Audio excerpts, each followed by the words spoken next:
할렐루야. 오늘 이 아침에도 말씀으로 하나님께서 은혜를 더하실 줄 믿습니다.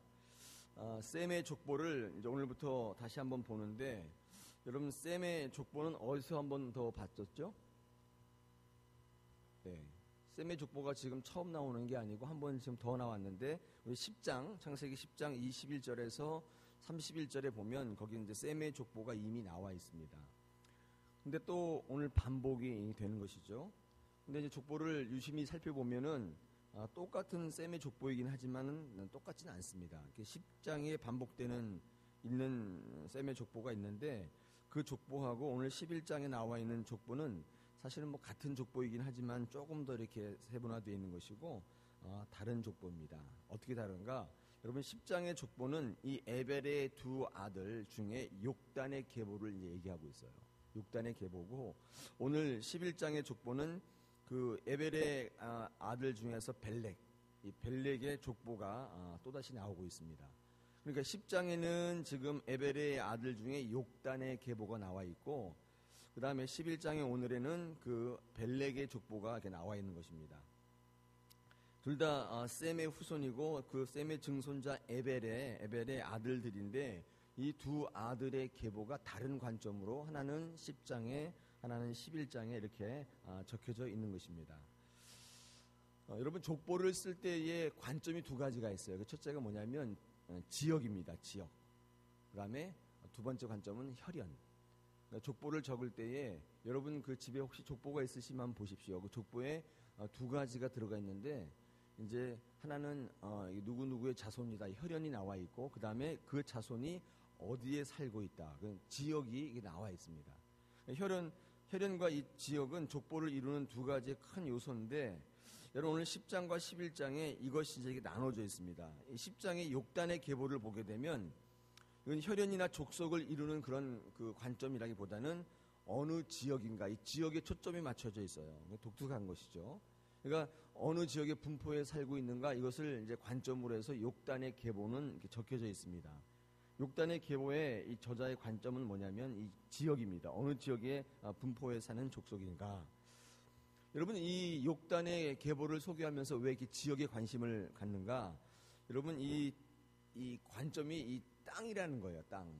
욕단의 계보 가운데 하나님이 셈의 족속을 선택받고 그에게 복을 주셨는데, 그 욕단, 그의 증손자 에벨의 자녀인 욕단의 관점은 이 지역인데, 그가 어느 지역에 살면서 어느 지역에서 분포했던 민족인가. 왜 이걸 적었냐면 그의 관심은 땅이라는 거예요. 축복이 곧 뭐라는 거예요? 땅이라고 하는 것을 말하기 위함이라는 거예요. 땅이 축복입니다. 그죠? 여러분 그래서 욕단이 거주하는 땅이 어디냐, 이렇게 우리에게 영적으로 묻고 있는 거예요. 그럼 땅이 갖고 있는 의미는 두 가지인데, 하나가 세상적 의미가 있고 또 하나는 영적 의미가 있습니다. 셈 족속이 하나님의 선택을 입은 족속이라면 땅의 축복을 받는다는 것, 첫째 의미입니다. 여러분이 축복받으면 어디에 축복을 받아요? 땅의 축복을 받는 거예요. 여러분이 가지고 있는 땅, 여러분이 서는 땅, 여러분이 땅이 어디냐고 묻는 거예요. 여러분 땅이 어디예요? 신정동 필지 그 땅이에요? 예, 여러분이 가지고 있는 땅이 있죠. 여러분이 두 발을 딛고 있는 땅. 여러분 이 땅은 어떤 땅인가요? 내가 현실적으로 살아가는 삶의 자리이고 내가 목표를 삼는 자리예요. 여러분 그것이 땅인데, 이 셈의 후손 중에 이 복받는 이 욕단의 계보에는 너희가 복을 받고 하나님께 선택받은 민족이라면 너희가 서 있는 그 자리가 복을 받을 것이다. 여러분 이런 의미가 강력합니다. 여러분 그래서 욕단의 계보의 관점은 땅이에요. 어느 지역에 있는가. 우리가 언제 한번 공부했지 않습니까? 노아의 세 아들 있죠. 셈과 함과 야벳이 어느 지역의 분포에 사는가를 봤잖아요.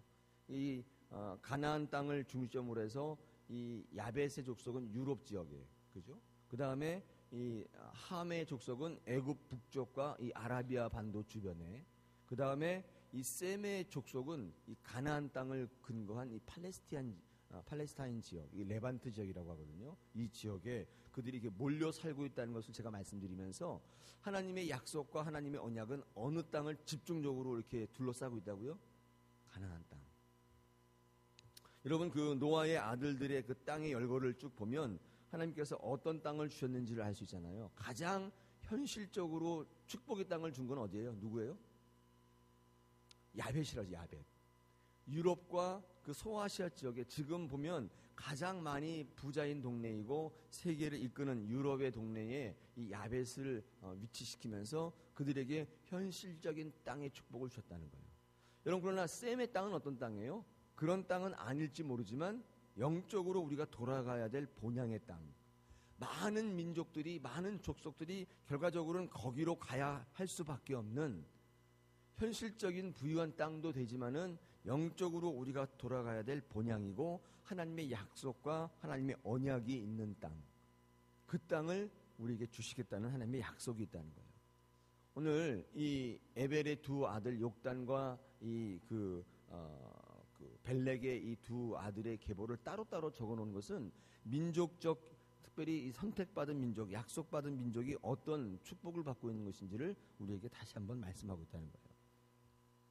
욕단은 그래서 이 땅의 축복을 받았는데, 이 땅의 축복이라고 하는 것은 결과적으로 우리가 서 있는 이 생활의 현실 또는 우리가 영적으로 바라봐야 될 본향, 그 땅을 너희에게 주시겠다, 그렇게 말씀하는 것입니다. 자, 그러면 오늘 11장에 나와 있는 벨렉의 계보를 한번 보십시오. 오늘 읽은 본문의 벨렉의 계보는 우리 10장에 읽은 이 욕단의 계보하고는 뭐가 다르죠? 다른 게 있습니다. 뭐가 다릅니까? 네, 첫째, 이 땅이 안 나와요. 이 계보에는 땅이 안 나오고, 둘째는 반복되는 언어들이 있는데 그게 뭐냐면 지내고 낳고, 이게 계속적으로 반복되는데 제가 세봤더니 15번이나 반복되고 있어요.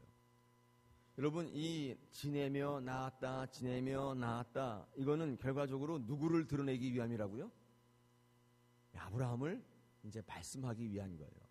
여러분, 이 계보 끝에 딱 가면은 아브라함이 나오고, 이 아브라함이 이제 쭉 진행되면 그 끝에 예수 그리스도가 나온다, 그 말이에요.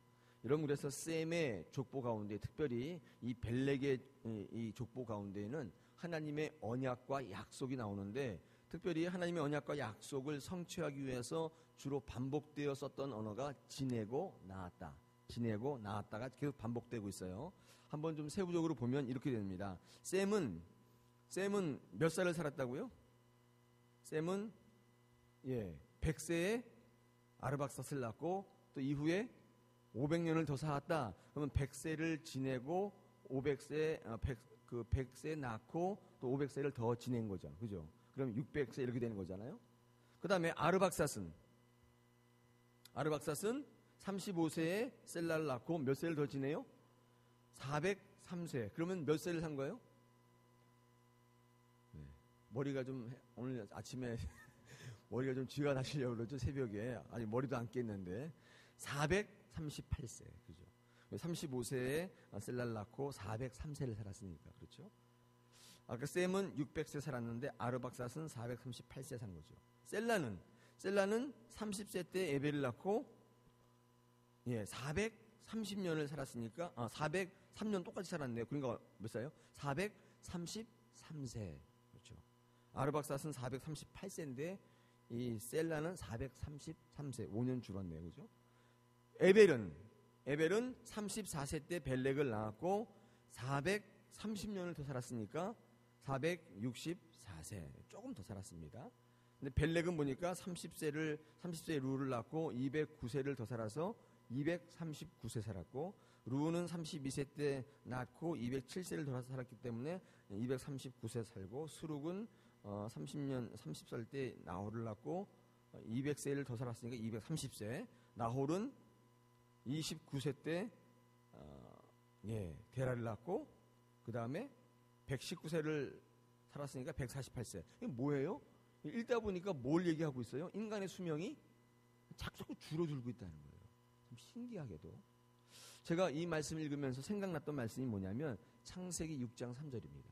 거기 하나님께서 뭐라고 예언하시고 약속하셨냐면, 여호와께서 이르시되 나의 영이 영원히 사람과 함께 하지 아니하리니 이는 그들의 육신이 됨이라. 그러나 그들의 날은 120년이 되리라. 여러분, 이 120년이라는 게 여러 날 의미가 있습니다. 우리가 살아있는 연수, 심판의 연수, 그래서 노아가 이 110년 동안 방주를 짓고 여러 가지 의미가 있지만 궁극적으로 하나님께서 우리에게 말씀한 이 연수는 뭐예요? 120세. 우리에게 주신 딱 언약이었고 약속이었다는 거예요. 근데 여러분 이 하나님의 말씀의 언약이 지금 어떻게 되고 있어요? 이루어지고 있다는 거예요. 여러분 이 에벨의 이 벨렉의 이 계보를 통해서 하나님께서 주시는 이 축복은 뭐예요? 언약의 백성, 약속의 백성은 하나님이 어떤 일이 있더라도 반드시 이루시고야 만다. 하나님의 셈의 족속을 선택하시고 두 아들의 축복을 주셨는데 두 가지입니다. 첫째가 뭐냐면 너희가 서 있는 그 땅에 축복하리라. 너희가 그 땅이 복을 받으리라. 땅이 복을 받으리라 말씀하시고 너희가 영원히 돌아갈 그 본향을 너희에게 인도하시리라. 영적 세상적 땅을 축복하셨다는 거예요. 두 번째는 뭐냐면 이 벨렉의 아들의 계보를 통해서 내가 너희에게 했던 모든 언약은 다 이루어준다. 어떤 일이 있어도 1.1핵도 변하지 않을 것이다. 여러분 선택받고 언약의 백성들의 하나님의 모든 말씀은 어떤 상황이 바뀌어도 어떤 일이 있어도 분명히 이루어지고야 만다는 사실을 우리에게 보여주고 있습니다. 하나님께서 우리에게 주시는 모든 복은 하나님의 약속이고 언약이에요. 우리가 살아가는 이 땅 위의 복은 하나님의 그 언약 가운데 기인됩니다. 그러니까 하나님께서 모든 복을 우리에게 주시겠다고 말씀하는 거예요. 주님께서 뭐라고 말씀하십니까? 사무엘상 2장 30절에 그러므로 이스라엘의 하나님 나 여호와가 말하노라 내가 전에 내 집과 내 조상의 집이 내 앞에 영영히 행하리라 하였으나 이제 나 여호와가 말하노니 결단코 그렇게 아니하리라. 나를 존중히 여기는 자를 내가 존중히 여기고 나를 멸시하는 자를 내가 어떻게 한다고요? 경멸히 여기리라. 하나님께서는 그저 뭐 예수 믿는다고 다 뭐 이렇게 되는 게 아니라 하나님의 언약 가운데 서 있는 그 민족, 하나님 앞에 선택받고 하나님께서 주시는 그 말씀을 내 것으로 삼는 그 민족에게 모든 것을 부어주신다. 하나님께서 우리에게 말씀하는 거예요. 여러분 그래서 하나님을 믿는 백성들에게는 하나님의 말씀은 반드시 어떻게 돼요? 이루어집니다. 오늘 우리가 이 땅을 살아가는 이 시간이 힘들고 어렵고 내 눈에 보일 때 그렇게 보이지 않다 할지라도 내가 이렇게 보니까 도저히 살아날 확률이 없다 할지라도 하나님을 믿는 백성은 하나님께서 주신 언약의 그 말씀이 반드시 성취가 된다는 거예요. 어떻게 하기만 하면 그 땅 위에 서 있기만 하면. 여러분 이 벨렉의 계보 끝에는 아브라함이 드디어 등장하지 않습니까? 여러분 이 아브라함의 이야기는 처음부터 끝까지 무엇을 바탕으로 둬요? 언약과 약속이에요. 아브라함의 이 말씀은요 언약과 약속을 빼고 이 기다림을 빼면은 아무것도 안 남아요.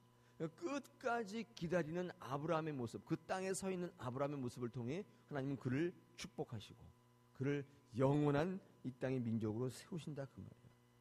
여러분 아브라함을 통해서 결국 약속의 땅, 축복의 땅으로 이 가나안 땅으로 이끄시잖아요. 아브라함이 기다리고 또 기다리고 기다려서 이삭을 얻고 또 그 이삭이 또 수많은 세월 기다려서 아이를 얻고 그 아이를 통해서 민족, 이 하나님의 선민의 민족을 이루어서 결과적으로는 가나안 땅으로 행군해 가는 이 족장사가 결국 출애굽기라는 거예요. 여러분 그래서 우리 믿는 분들은 보이는 것에 뜻을 두시면 안 됩니다. 여러분 이 현상은 우리를 속입니다. 내 눈에 보이는 것은 보이는 게 아니다. 그렇죠?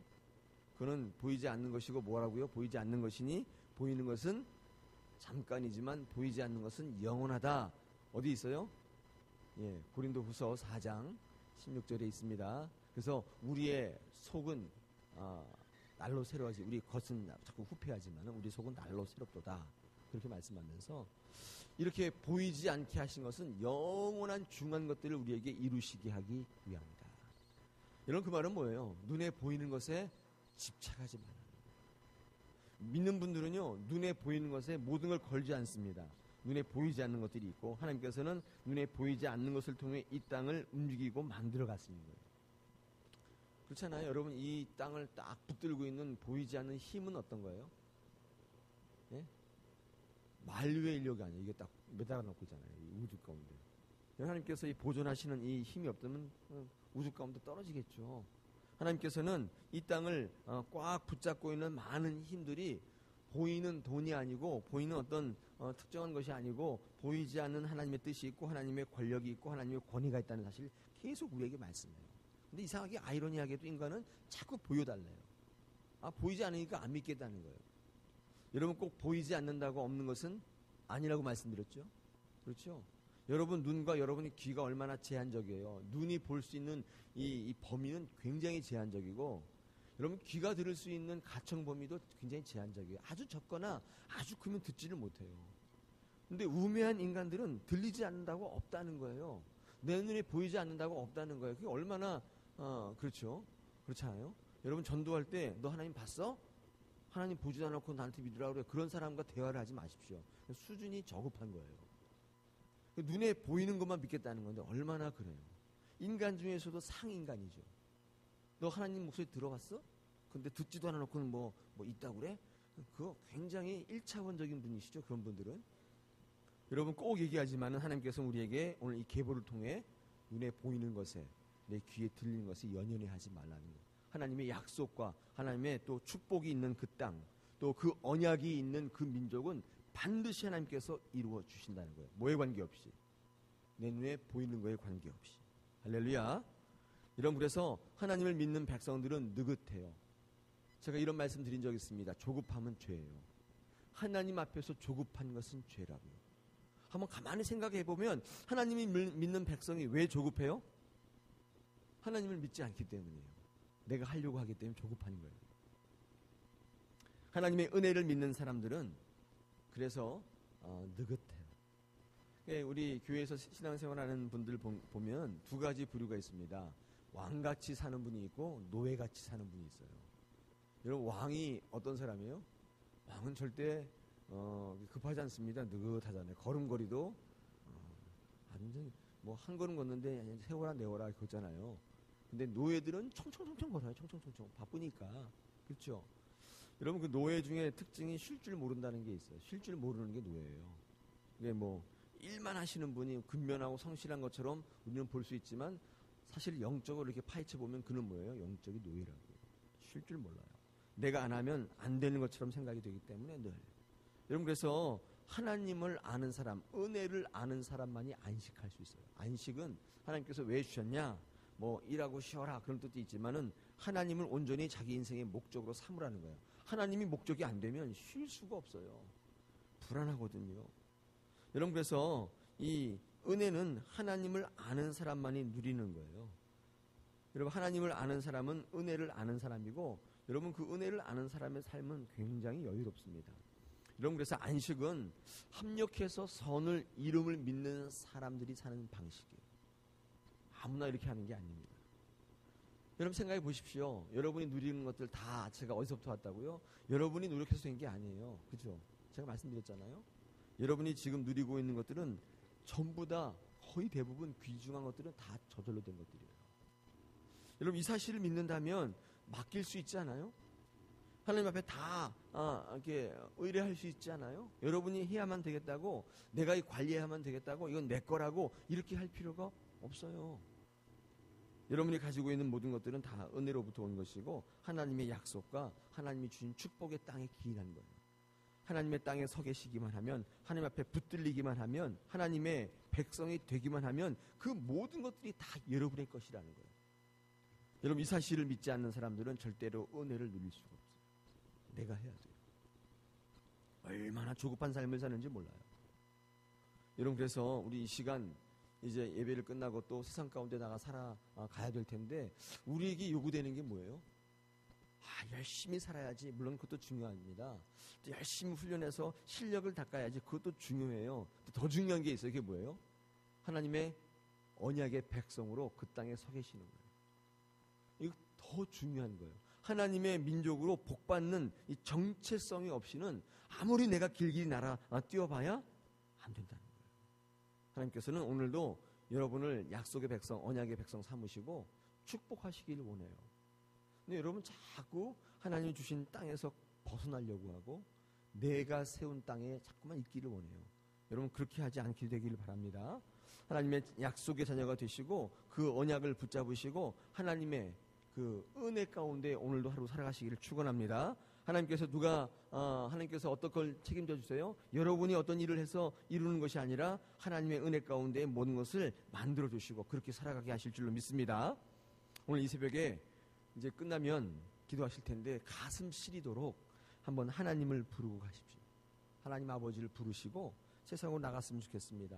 하나님께서 우리가 달려가는 그 땅에 오늘도 미리 가게 계시고 우리에게 축복과 승리를 허락하실 줄 믿습니다. 할렐루야. 우리 시간 한번 잠깐 우리 통성으로 한번 기도할 텐데 그렇게 한번 기도하십시다. 하나님, 내 힘 의지하지 않게 하시고 하나님께서 먼저 가 계시고 미리 행하신 하나님께서 그 땅에 우리를 인도해 주시고 선택받은 민족으로 오늘 하루도 은혜 가운데 승리하게 해 주십시오.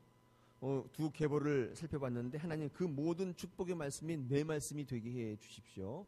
우리 이렇게 결단하는 마음으로 한 목소리로 한번 기도하고 제가 기도하겠습니다.